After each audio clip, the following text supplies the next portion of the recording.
Okay, so a massive shout out to Outright Games for hooking me up with a copy of Transformers Battlegrounds. The game is set for release on October 23rd, and in this video we're going to take an exclusive look at the arcade mode. So here we are in arcade mode as part of this preview content, and I had the choice of playing either Capture the Flag or a Decepticon Grudge Match, and I'm going with the Grudge Match because it gives me a chance to play as some Decepticons. Now in this gameplay you'll see that there are 4 Decepticons played by me taking on 2 Autobots, which are the CPU. The difficulty is set to easy. Hold on. It's because I've only had a small chance to play this game, so it gives me an opportunity to get to grips with it. And we're going to be playing in the venue of the suburbs. Now let's select our squad, and we have the choice between 6 Decepticons: Megatron, Shadow Striker, Shockwave, Slipstream, Soundwave and Starscream. And I'm going to go with the leader, Megatron, Shockwave because he's one of my favourite Decepticons, Soundwave because it's Soundwave, and Starscream, I just hope he doesn't stab me in the back. So here we go, and let the battle commence. My Decepticons have touched down and now have the Autobots. And the way I'm going to play this, it might be a coward's approach, but I'm going to be very tactical. You must know that this game is all about tactics. It's like a game of chess. So I'm inspecting the area, checking out where Wheeljack and Windblade are. But my tactics for this are to pretty much stay out of harm's way and not allow any of my Decepticons to exceed any damage. So yes, it is a coward's approach, but like Starscream says, sometimes cowards do survive. And that's what I'm trying to do, survive. Now we've moved Megatron pretty much out of sight, and we've just completed moving Soundwave, and we've got Starscream and Shockwave to keep out the way. You can see that there are positions where each of my Decepticons can be shielded, and every single move you'll see in the bottom left hand corner that it takes down one of those flashing, I'm going to call them yellow cubes. I know they're not cubes, but that's the best way for me to define it. But every move that you take will take either 1, 2 or 3 of those down, and once you've used them all up, then you'll move on to your next Decepticon and you'll make those moves until you've used all of them up. You don't have to use them all up. You see there, I had some left, but I decided to roll over for the Autobots to roll out. And the further that you move, the more of those cubes that you use. The less you use, say you'll use 1 of those cubes, and the Autobots just kind of steamed in there, and I don't think that's a smart move at all, because that has opened up an opportunity for Megatron. I'm just weighing up whether or not to blast. Here we go. First strike. Maybe. Oh, thought against it. Just seeing my other options before I do perform an attack on Wheeljack. And at the bottom in the middle of the screen, using L1 and R1, you can scroll through your weaponry. You can either perform a blast attack on the Autobots, or you can re-energize your Decepticons and help them regain some health if they are in trouble.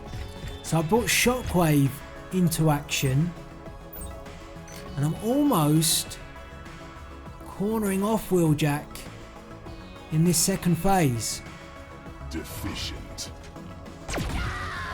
And in the end, we went with a poison blast from Shockwave as our first strike, and we should still have enough to keep out of the sight of Wheeljack. There we go. I'm not quite done yet though. Megatron now deploys the tyrannical blast and blasts Wheeljack back, and that helps even more so for me to shield Shockwave and then tuck Megatron away. There we are. The damage has been done. So I've had 2 strikes now on Wheeljack, and we could have a third, and this might be enough in our second phase to put Wheeljack away. I'm just seeing, is that possible? Yes. Target.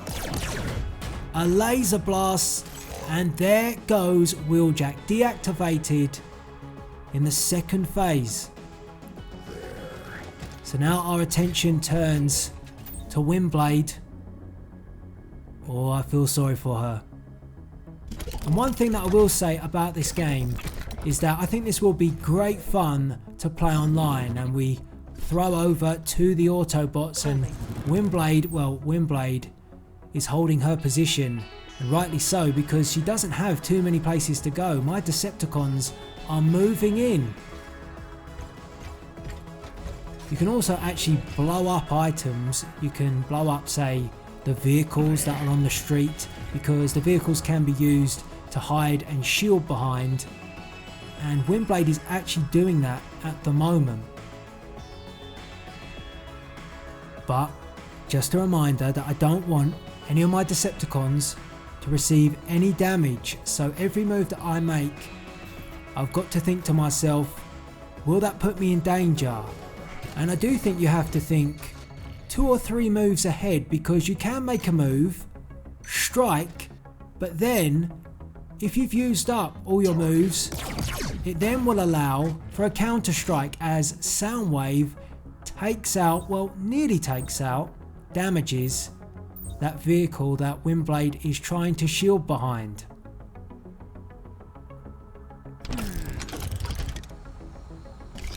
So I brought Starscream into plain sight, but I think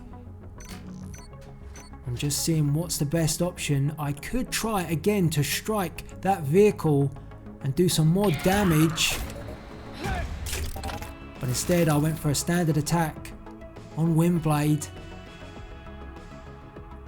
Now I want to get Starscream back out of danger.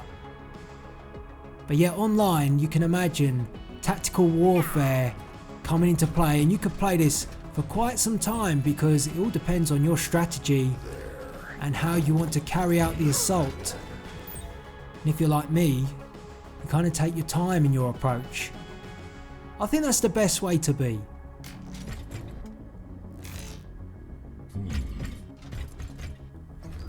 I'm bringing Shockwave gradually forward.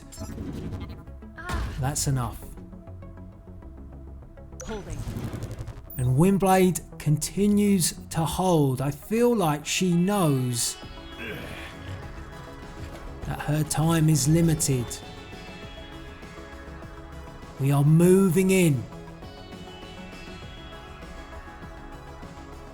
I'm bringing Megatron now closer and closer. I don't even know if I will end up using Megatron fully, but it puts more pressure on Windblade where she's going to go. She has nowhere to go. And I've got plenty of moves left.